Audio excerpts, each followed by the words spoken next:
Hello friends, good morning. कैसे हैं आप लोग? मैं आशा करती हूँ कि आप सभी खुश होंगे अपने-अपने घरों में। ये देखो मेरे कपड़ों का अंबार, मैं कपड़े फ़ोल्ड कर रही हूँ। अभी सुबह का टाइम था और मैं पूजा करके अपना पूजा ख़त्म करके आ गई थी और फिर मैं कपड़े फ़ोल्ड करने लगी थी क्योंकि अब तो काफ़ी मतलब कल ही धोए थे मैंने कपड़े सारे, फ़ोल्ड करके फिर निकलना भी था मुझे। और नवरात्रि से पहले तो हर चीज़ की सफाई करनी पड़ती है। चाहे आपके डेली वेयर के कपड़े हो, बेडशीट हो, चादरें हो, सब कुछ साफ करना पड़ता है क्योंकि हमारे यहाँ नवरात्रि की पूजा बड़ी धूमधाम से मनाई जाती है। 9 दिनों की पूजा होती है, हमारे घर में कलश भी बैठता है, मंदिर में भी पूजा होती है हमारे यहाँ। तो उसके लिए तो सफाई करनी ही पड़ती है, हर साल ही होती है हमारे यहाँ। हमारे यहाँ तो दुर्गा पूजा में समझो कि आधी दिवाली की सफाई कर लेते हैं हम लोग।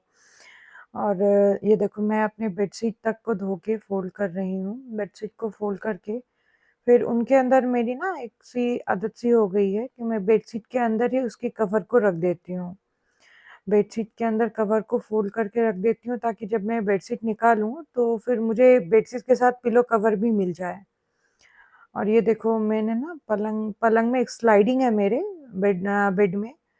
तो फिर उस स्लाइडिंग में मैंने अलग-अलग बास्केट बना के रखा हुआ है। एक में बेडशीट रख देती हूँ, एक में पिलो कवर रख देती हूँ, एक में ओढ़ने का चादर रख देती हूँ ताकि मुझे कभी भी जब मैं निकालूँ तो अगर जल्दबाज़ी में हूँ तो मुझे कभी भी परेशानी ना हो इन सब चीज़ों के लिए।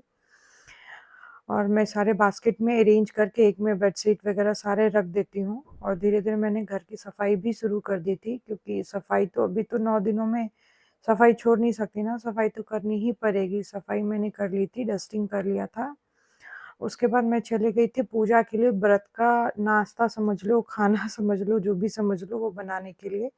तो मैंने ना यहाँ बेडरूम में एक मतलब किचन में मैं नहीं बनाती क्योंकि यहाँ पे नमक वग़ैरह रहता है ना, तो फलाहार का बनाना बड़ा मुश्किल से हो जाता है। तो मैंने ना बेडरूम में ही बच्चों की जो स्टडी टेबल होती है, उसपे ही मैंने इंडक्शन लगा लिया था। बर्तन वग़ैरह रख के देखो मैंने अभी काजू वग़ैरह भून लिए थे और ये हो गया मेरा लंच बॉक्स रेडी। मैंने लंच में यही लेके जाती हूँ और ये देखो हमारे मंदिर में जो पूजा होती है ना, हमारे घर से थोड़े पास में मंदिर है, वहाँ पे पंडित जी लोग पूजा करने के लिए आते हैं।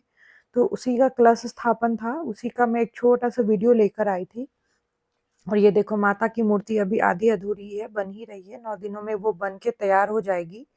और देखो ये ना पंडित जी आए हुए हैं बाहर से, वो ही पूजा करते हैं, ये सारे कलश को स्थापित करना, उनको डेकोरेशन करना फिर उनके साथ उनकी पूजा होती है 9 दिनों तक। ये देखो कलश है ना हमारे, ऐसे ही हमारे इधर पूजा होती है। आप लोग की तरफ भी होती है क्या? आगे की चीज़ें मैं आगे आपको दिखाती